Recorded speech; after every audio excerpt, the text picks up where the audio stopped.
Buenos días con todos, somos estudiantes de la Universidad Técnica de Machala del quinto nivel paralelo A y a continuación veremos un video acerca de la planificación de la auditoría. Los integrantes de este grupo son María Patiño, Patricia Caguana, Jessica Fares, Paul Calle y mi persona Rubén Aguilar.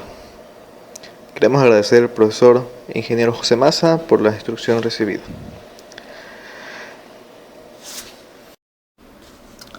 Tenemos tres fases de la auditoría: la planificación, el trabajo de campo y el informe.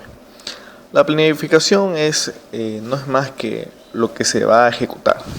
En esta fase interviene el auditor senior y las características que tiene que tener esta fase es cuidadosa, tiene que ser creativa, positiva e imaginaria. En el trabajo de campo se realiza la respectiva auditoría en la empresa. Aquí se intervienen los auditores junior. Se evalúa la estructura del control interno y se identifica a los responsables. Responsables que tendrán que ver en la siguiente fase, que es el informe, donde es entregado al auditor senior para su respectiva revisión.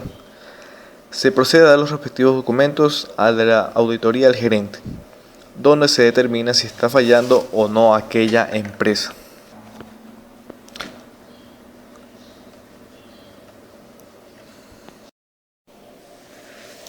Para las actividades previas tenemos que tener en cuenta las generalidades del equipo de auditoría, cuyos responsables del equipo de auditoría deben de mantener una adecuada solvencia de eventos, una comunicación con el cliente y contratación de un experto. Posteriormente, la aceptación del cliente. Debe existir integridad de los propietarios, competencia y capacidad por parte de los auditores y requisitos éticos, además de un impacto comercial. Aquí en las actividades previas intervienen las normas internacionales de auditoría. Se debe tener en cuenta la empresa a auditar. En este caso sería nuestro cliente y se deberá hacer una visita previa a dicho cliente. El auditor deberá entender el negocio de la empresa y el entorno en que opera. Para ello deberá realizar encuestas, entrevistas, análisis comparativo financiero. Se debe investigar todo lo relacionado en la entidad a auditar para poder elaborar el plan en forma objetiva. Ya en la fase de planificación, para la preliminar y específica. Cuando hablamos de preliminar decimos que está dirigida a la definición de una estrategia para ejecutar la auditoría y diseñar el enfoque del examen, con base en los estándares definidos en el orden de trabajo emitida por la jefatura de la unidad de auditoría. En la evaluación del control interno, se debe realizar un cuestionario de control interno, una cédula narrativa y además flujogramas. Estos son opcionales, señor. Controles clave. Deben existir afirmaciones afectadas. En el riesgo de control se debe determinar el tamaño de la muestra, además de definir áreas críticas. Cuando hablamos de específica, aquí identificamos las actividades relevantes de la entidad para examinarlas en la siguiente fase de auditoría: preparar el informe de evaluación de control interno y preparar el programa detallado del examen. En el plan general de auditoría hacemos referencias, índices, qué marcas, qué nomenclaturas y cuál es el cronograma que vamos a seguir. En este programa realizaremos una cédula matriz, una cédula sumaria, cédula analítica, además de una cédula anexo. Un auditor debe tener evidencia de auditoría, de naturaleza ya sea oral, documental o visual, cuya fuente debe provenir de forma interna, es decir, dentro de la empresa o externa de la empresa. La clasificación de dicha evidencia es evidencia física, documental, testimonial, analítica o informática. Se debe tener un conocimiento directo, independiente de la fuente, calidad de la fuente. Debe existir atributos, condición, criterio, efecto, causa.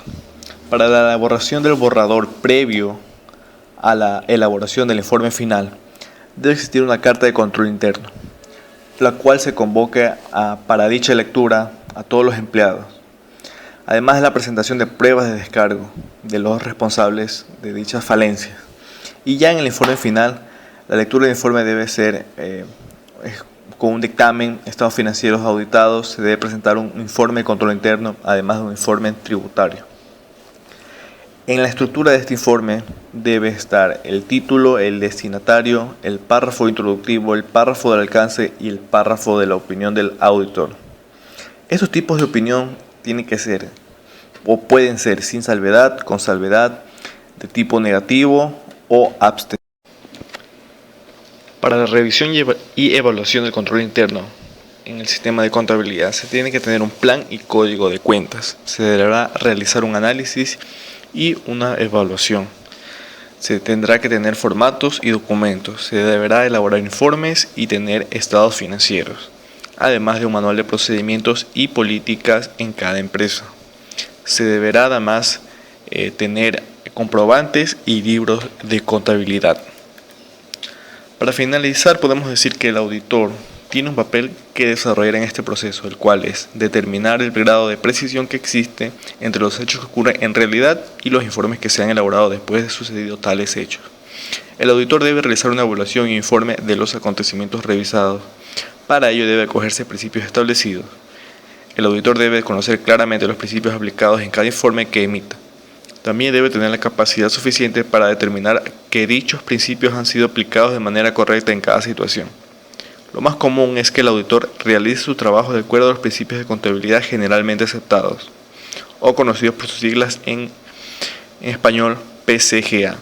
Sin embargo, en algunas ocasiones los principios apropiados son algunas leyes, reglamentos, convenios contractuales, manuales de procedimientos y otras disposiciones establecidas por la autoridad competente en el tema. Muchas gracias por su atención.